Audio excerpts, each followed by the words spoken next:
하나님의 은혜가 크죠. 네. 한국교회 성도들이 가장 크게 착각하고 있는 것들 중에 하나가 무엇이냐면요.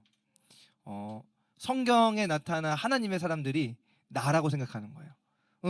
틀린 게 아닌데 어떻게까지 나라고 생각하냐면 혈통적으로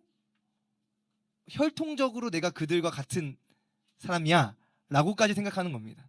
그래서 무슨 일이 벌어지냐면 예루살렘의 유대인들이 성전 지을 수 있는 모든 것들을 다 준비해놨대 라고 하는 말에 막 귀가 솔깃해지고 빨리 지어야 돼 막 이런 마음들이 막 불러일으켜진다는 것이죠.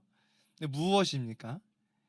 우리는 혈통적 이스라엘이 아니고 우리는 철저히 이방인임에도 불구하고 이제는 어느 순간인가 믿음의 법 안에서 아브라함의 자손이라고 하는 그 명제가 내가 혈통적 아브라함의 자손인 것 마냥 생각하게 만들었다는 것이죠. 성경을 안 읽은 겁니다. 로마서만 읽어봐도 무슨 일이 있죠? 원가지를 꺾으셨는데 접붙인 가지라고 가만두시겠느냐? 너네 조심히 살아라 라고 이제 그런 경고의 말씀도 있음에도 불구하고 우리는 접붙임 받은 가지인데 우리가 원가지인 마냥 그 혈통적 유대인인 것 마냥 행세할 때가 있다는 것입니다. 이것을 우리가 좀 잘 기억해야 됩니다. 그래서 유대인들이 가지고 있던 선민 사상에 부합하는 자들이라고 착각하면서 어떠한 일을 벌이죠? 나는 교회를 다니고 예수님을 믿는 하나님의 자녀고 예수님을 믿지 않는 너네는 인생이 그래서 인생이 그렇게 말도 안 되는 짓거리를 하는 거야 라고 말하면서 어떻게 하죠? 격을 나누는 거죠. 너네는 패급, 나는 브랜드, 명품.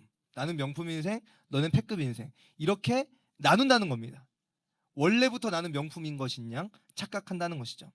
우리는 성경에 나타난 사람들 중에서 혈통적으로 완벽한 이방인이었다는 것을 기억해야 돼요. 사실 성경을 읽을 때 조금 더 감정이입이 잘 돼야 되는 인물들은 누구죠? 나아만. 나아만의 감정이입이 잘 돼야 되고 라합. 라합의 감정이입이 잘 돼야 됩니다. 신약에 와서는 백부장. 그렇죠. 헬라인, 로마 사람. 뭐 이런 사람들이어야 되지. 다윗이 막 물론 믿음의 법 안에서 아브라함의 자손인 믿음의 법 안에서는 다윗이 이제 우리와 연결될 수 있지만 성경을 읽을 때 나는 혈통적으로 완벽한 이방인이다는 것을 기억해야 한다는 것입니다. 이것을 기억하지 못하는 교회들은 어떤 일이 벌어졌죠? 교회를 다니고 신앙이 있는 것이 나 자신을 증명하는 도구로 전락해버렸습니다. 선민 사상에 빠져들면서 교회는 패션이 되어졌죠. 내가 교회를 다니고 내가 이렇게 멋진 교회를 다니고 내가 이 교회 가운데에서 내가 얼마만큼 신앙생활을 열심히 하고 내가 뭐 특별 새벽 기도회 한번 하면 나는 올출이야. 이제 이러고 그러면 이제 교회 안에서도 나는 올출하고 넌 2번 빠졌으니까 너는 C급, 나는 A급. 이제 이렇게 급을 나누고 나는 직분을 이걸 받았고 너는 이걸 못 받았으니까 너는 C급, 나는 A급 이렇게 급을 나누는 이상한 성경 예수님의 가르침에 그 어디에도 없는 이상한 행태가 교회 가운데에 버젓이 벌어지고 있다는 것입니다. 이러한 가운데에서 에베소 말씀이 우리에게 해주는 교훈과 권면이 있습니다. 오늘 본문 말씀 바로 직전에 나오는 말씀인데요. 에베소 2장 11절 13절 말씀입니다. 우리 한번 읽어보실까요? 시작. 그러므로 생각하라. 너희는 그때의 육체로는 이방인이요 손으로 육체에 행한 할례를 받은 무리라 칭하는 자들로부터 할례를 받지 않은 무리라 칭함을 받는 자들이라. 그때의 너희는 그리스도 밖에 있었고 이스라엘 나라 밖의 사람이라. 약속의 언약들에 대하여는 외인이요 세상에서 소망이 없고 하나님도 없는 자이더니 이제는 전에 멀리 있던 너희가 그리스도 예수 안에서 그리스도의 피로 가까워졌느니라. 아멘. 에베소서의 말씀은요 오늘 우리의 그 잘못된 생각에서 깨어나게 하십니다. 그러므로 생각하라. 너네는 육체로 이방인이라. 그 할례를 받은 유대인들로부터 할례 받지 못한 개 같은 인생, 그렇죠? 개만도 못한 인생이라고 불리던 자들이다. 약속의 언약들의 밖에 있던 사람들. 약속의 언약은요 하나님의 약속의 언약은 오늘 우리를 품어 안으시는 언약임에도 불구하고 왜 외인이다 밖에 있는 사람이다라고 말씀하고 있냐면 유대인들이 우리를 그렇게 여겼던 거예요. 유대인들이 우리를 너네는 하나님의 약속에 들어올 수 없는 자들이야. 하나님의 그 약속에 멀리 있는 자들이야 라고 여겼기 때문에 이렇게 외인이라고 표현하고 있는 겁니다. 왜요? 하나님이 구약시대 가운데 예수님이 오시기 전까지 구약 가운데에서 하나님께서 뜻하신 것은 이스라엘 나라를 제사장 나라 삼으셔서 그들을 통해 이방 가운데 하나님의 영광을 전하시고 그들로 하여금 하나님께 돌아오게 하시는 뜻을 가지고 계셨는데, 이스라엘 자체가 하나님의 뜻을 왜곡시켜서 이방 가운데 하나님의 영광을 드러내는 것을 주저하고 저들과 함께하는 것을 거리꼈다는 것입니다. 그래서 이방 가운데에 소망이 전혀 없어져 버리는 상황과 현실이 벌어졌다는 사실이죠. 그렇게 외인이었다, 우리는 이방인이었다 라고 말하는 것입니다. 그러므로 오늘 우리 교회된 사람들, 우리 성도된 사람들, 하나님을 믿는 우리 모두는요, 믿음의 삶을 살아갈수록 진리 안에서 더욱 겸손해져야 합니다. 왜요? 나는 철저히 이방인이었어. 나는 철저히 이방인이었어. 그런데 그런 나를 하나님이 자녀 삼으시기 위해서 하나님이 친히 이 땅에 오신 거야 라고 하는 은혜를 안다면 철저히 겸손해질 수밖에 없습니다. 그러면 어떻게 됩니까?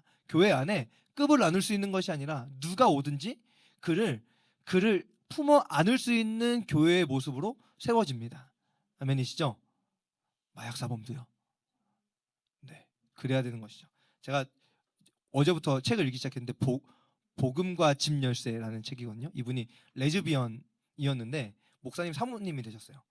동성애자였는데 이제 복음을 듣고 깨닫고 회심해서 돌이켜서 이제 그래서 책을 썼는데 2개를 썼는데 읽기 시작했는데 좀 더 읽고 다음 시간부터 그 책에 대한 이야기도 조금씩 나눠드릴게요. 근데 그 책의 서두에도 그런 이야기가 있습니다. 우리가 환대하는 공동체로 자기 지역 가운데 살아가는데, 나는 우리 가정이 우리 지역 가운데에 모든 그 나그네들을 쉬게 하는 쉼터로 만들고 있다. 이제 이러면서 이야기하는데, 자기 동네에 이사 온 사람이 막 뭐 밖에도 나오지도 않고 뭐 이런 상황에 있는 사람을 자꾸 자기 집을 초청하고 마을 주민들과 함께 같이 먹고 마시고 이러한 시간을 보냈는데, 나중엔가 봤더니 이 사람이 그 집에서 마약을 만드는 사람이었다. 그러면 나는 아이들에게 뭐라고 말할 것인가? 야, 악한 동무들하고 친하게 지내면 너도 악한 사람이 된다고 잠언 말씀에 적혀져 있으니까 저 사람하고는 가까이 지내면 안 되는 거였어, 이렇게 가르칠 것인가? 그러면 안 된다라고 하는 그런 이야기가 있어요. 그럼에도 불구하고 우리는 그들과 함께 지낸다는 그런 이야기가 있는데, 저한테 큰 은혜를 주면서 오늘 말씀을 준비하게 했습니다. 진리 안에서 더욱 겸손히 살아간다는 것, 더욱 겸손히 서게 된다는 것은 나도 저 자리에 있던 사람이다, 나도 저 자리에 저주받는 그 인생 가운데에 철저히 내버려져 있던 인생이라는 것을 기억하게 된다면, 교회된 자로서, 성도된 자로서 나는 어떠한 삶을 살 수 있는 것인가를 바르게 명확하게 보게 되어지고, 오늘날 한국교회가 빠져든 함정 속에서 우리는 탈출할 수 있게 될 줄 믿습니다. 아멘, 아멘입니다. 자, 그러면 이 일을 위해서 예수님께서 어떠한 일을 행하셨습니까? 막힌 담을 허무셨습니다. 그는 우리의 화평이신지라 둘로 하나를 만드사 원수된 것 곧 중간에 막힌 담을 자기 육체로 하시고. 이것은요, 이 막힌 담은 죄의 막힌 담을 의미하지 않습니다. 명확하게는요. 더욱 1차적으로는, 왜냐하면 둘로 하나를 만드셨는데, 이 둘로 하나를 만드신 것은 유대인과 이방인을 하나로 만드신 거예요. 유대인 개종자와 이방인 개종자를 하나로 만들었다라고 하는 것을 1차적으로 말합니다.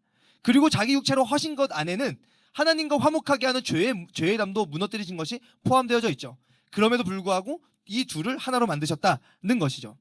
이 둘로 하나로 만드셨다, 대표적인 눈에 보이는 형상으로 어디에 있었냐면 헤롯 성전 가운데 있습니다. 헤롯 성전에 어떻게 되냐면요, 문을 딱 들어가면 이방인의 뜰이 있고 그 안에 유대인들이 들어올 수 있는 뜰이 있습니다.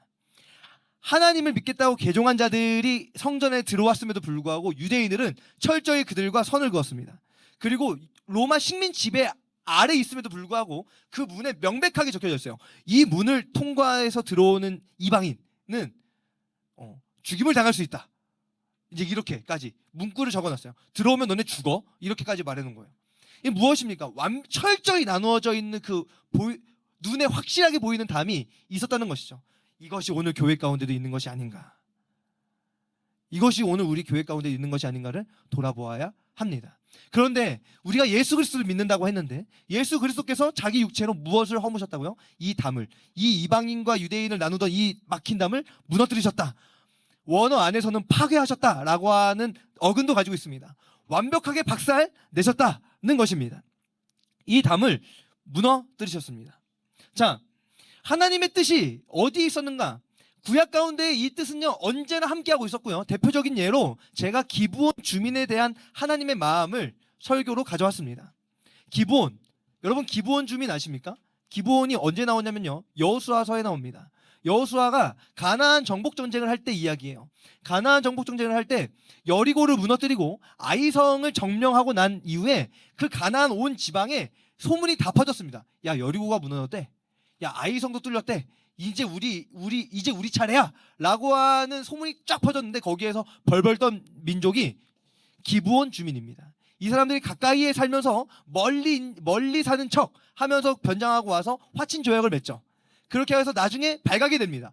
속였다는 것을. 그럼에도 불구하고 여호수아와 화친 조약을 맺어서 이들이 어떠한 사람들이 되냐면, 하나님의 그 제사를 위한, 번제를 위한 나무를 패는 자, 물을 깃는 자들로 세워집니다. 놀랍지 않습니까? 이거를 잘못 보면 종노릇했네 라고 말할 수 있지만, 다시 자세히 보세요. 번제를 위해서 나무 패는 일을 했어요. 제사장이 감당해야 될 일들 아닙니까? 거룩한 일에 쓰임받고 있는 거예요. 이들이 이방인임에도 불구하고. 그런데 이들 가운데 어떠한 자들도 있었냐면요, 사무엘하 21장 1절 말씀입니다. 한번 이거부터 한번 읽어보겠습니다. 시작. 다윗의 시대에 해를 거듭하여 3년 기근이 있으므로 다윗이 여호와 앞에 간구하매 여호와께서 이르시되 이는 사울과 피를 흘린 그의 집으로 말미암음이니 그가 기브온 사람을 죽였음이니라 하시니라. 하나님께서 기브온 사람의 원통함을 신원하십니다. 사울이 이방 민족을 죽이기 위해서 막 득달같이 죽이는데 거기에 기브온 자손까지 죽인 거예요. 하나님의 언약이 있었고, 그 여호수아의 그 화친 조약 가운데에서 하나님께서 맹세하신, 하나님의 이름으로 맹세하신 그 맹세 속에 기브온 주민을 받아들이셨는데 그를 죽였어요. 억울함 가운데 있는 기브온 주민의 그 억울함을 하나님이 아시고 자기 백성 이스라엘을 치시는 겁니다. 자기 백성 이스라엘을 치시는 거예요. 이방 민족을 자기 백성과 동일히 여기시는 모습을 볼 수 있는 것이죠. 기브온 주민이 또 어떠한 자리까지 나아갑니까? 기브온 사람 곧 30명 중에 용사요, 30명의 우두머리가 된 이스마야. 다윗의 30명의 용사 중에 우두머리가 누구예요? 기브온 사람이요. 이방 민족인데도 하나님의 백성으로서 하나님의 그 나라를 세우는데 굉장히 귀중하게 쓰임받고 있는 구약시대의 모습을 볼 수 있는 것입니다. 하나님의 뜻, 하나님의 마음은 이미 구약 가운데에 이방을 향한 하나님의 마음이 온전히 쏟아 부어지고 있다는 것을 보게 되어진다는 사실이죠. 또 어디에 있습니까? 예수님께서 이 땅 가운데 살아가신 모습 가운데 있습니다. 어떻게요? 따라해 보실까요? 죄인과 세리의 친구. 예수님은요, 죄인과 세리의 친구셨습니다. 마태복음 12장 19절입니다. 함께 읽어보실까요? 시작. 인자는 와서 먹고 마시매 말하기를 보라, 먹기를 탐하고 포도주를 즐기는 사람이요 세리와 죄인의 친구로다 하니 지혜는 그 행한 일로 인하여 옳다함을 얻느니라. 예수님의 공생의 사역 가운데 명백하게 드러납니다. 유대인들이 견고히 세워놓은 담을 허무시는 삶을 보이셨습니다. 이것은요, 혈통적 이방인뿐만 아니라 유대인들이 자기들의 그 전통, 거룩이라고 하는 담을 쌓았는데, 그 거룩이라고 하는 담을 어떻게 해요? 전통으로 자기들이 만든 그 전통을 통해서 거룩이라고 하는 담을 쌓아놓고 자기 혈통의 형제들에게 마저 담을 쌓고 있습니다. 그 담을 허무시는 그 예수님의 공생의 삶, 유대인들이 말하는 죄인들과 함께하는 것으로 드러납니다.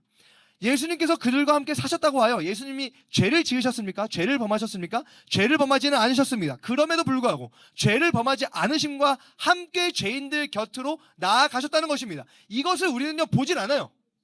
거룩이라고 하는 명제하에 담을 쌓아버립니다. 네, 거룩이라고 하는 명제하에 담을 쌓아버리고 우리끼리 좋다라고 한다는 사실이죠. 우리 주님 그렇게 하시지 않으셨습니다. 이 담을 무너뜨리시면서 세우신 것이 바로 한 세 사람입니다. 한 세 사람 누굽니까? 나이면서 우리 모두입니다. 한 세 사람은, 따라해 보실까요? 한 세 사람은 교회다. 한 세 사람은 교회입니다. 아멘이시죠? 아멘. 막힌 담을 파괴하시고 한 세 사람을 지으셨는데 이 사람은 바로 교회입니다. 교회가 무엇이죠? 그리스도를 머리로 한 그리스도의 몸된 공동체가 교회입니다. 예수님께서 머리가 되시고 그의 몸된 교회가 함께 연합되어질 때 한 세 사람이 세워집니다.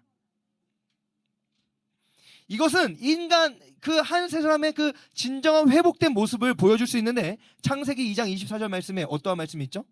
이러므로 남자가 그 부모를 떠나 그의 아내와 합하여 둘이 한 몸을 이룰지로다. 남자와 여자가 한 몸을 이루는 그 창조의 그 아름다운 모습, 창조의 그 아름다운 공동체의 그 모습의 원형의 회복이 어디에서요? 교회에서 이루어진다는 사실이죠. 남자와 여자가 차별 없는 관계에서 한 몸을 이루는 그 신비가 어디에서 드러납니까? 교회에서 드러납니다. 무엇이냐면 획일화가 아닙니다. 다양성 안에서의 하나됨입니다. 남자와 여자가 한 몸을 이루었으니까 여자가 남자 돼야 됩니까? 아니잖아요. 여자는 여자로 있고 남자는 남자로 있는데 이것이 가정이라고 하는 모습 안에서 한 몸을 이루었다라고 선언되어지는 것처럼 교회도 마찬가지입니다. 나는 나이고 너는 너인데 그럼에도 불구하고 그리스도 안에서 한 몸을 이루는 것을 누리는 것이 교회라는 사실이죠. 하나님 안에서 다양한 사람들이 모여 한 몸을 이루고 진정한 회복을 누립니다. 아멘. 그러면 이 회복을 어떻게 누립니까? 평안을 누리는 것으로 누립니다. 에베소서 2장 17절 19절 말씀입니다. 함께 읽어봅니다. 시작. 또 오셔서 먼 데 있는 너희에게 평안을 전하시고 가까운 데 있는 자들에게 평안을 전하셨으니 이는 그로 말미암아 이 둘이 한 성령 안에서 아버지께 나아감을 얻게 하려 하심이라.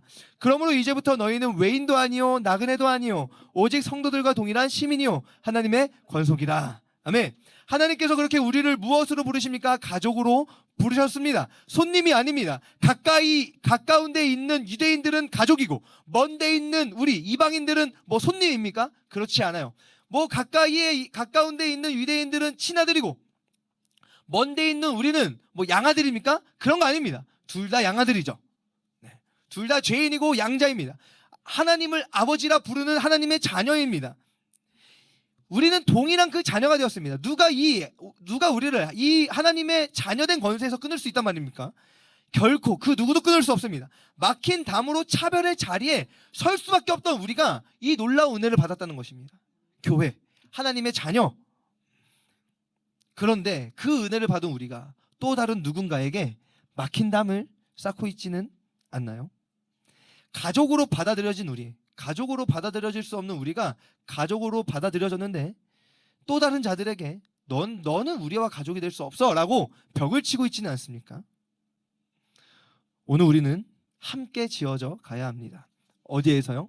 진리의 터 위에서입니다. 에베소서 2장 20절 말씀입니다. 읽어봅니다. 시작. 너희는 사도들과 선지자들의 터 위에 세우심을 입은 자라 그리스도 예수께서 친히 모퉁이 돌이 되셨느니라. 아멘. 우리는 이제 복음, 완전한 율법 앞에 서야 됩니다. 여러분, 복음은요 완전한 율법입니다.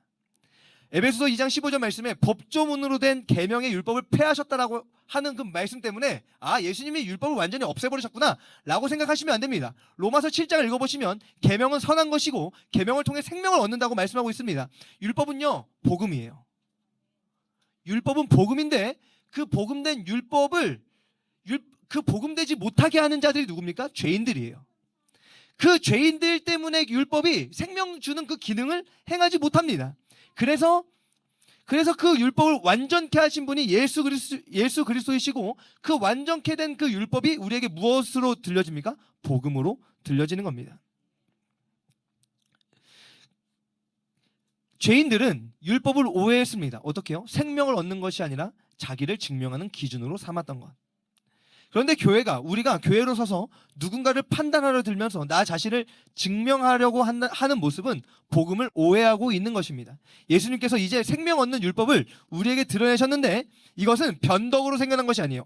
하나님이 구약시대 때는 율법을 주셨다가 신약시대 때 도저히 얘는 율법으로 안 되겠다. 그러니까 예수님을 보내서 복음을 줘야겠다. 이렇게 하신 것이 아니라 사도들과 선지자들의 터, 즉 진리의 터, 하나님의 말씀의 그 터 위에 예수 그리스도께서 우리를 세워주셨다는 것을 에베소서 말씀이 증언하고 있는 것처럼 사도들과 선지자들의 터는 하나님의 말씀이고 진리이며 그 하나님의 율법입니다.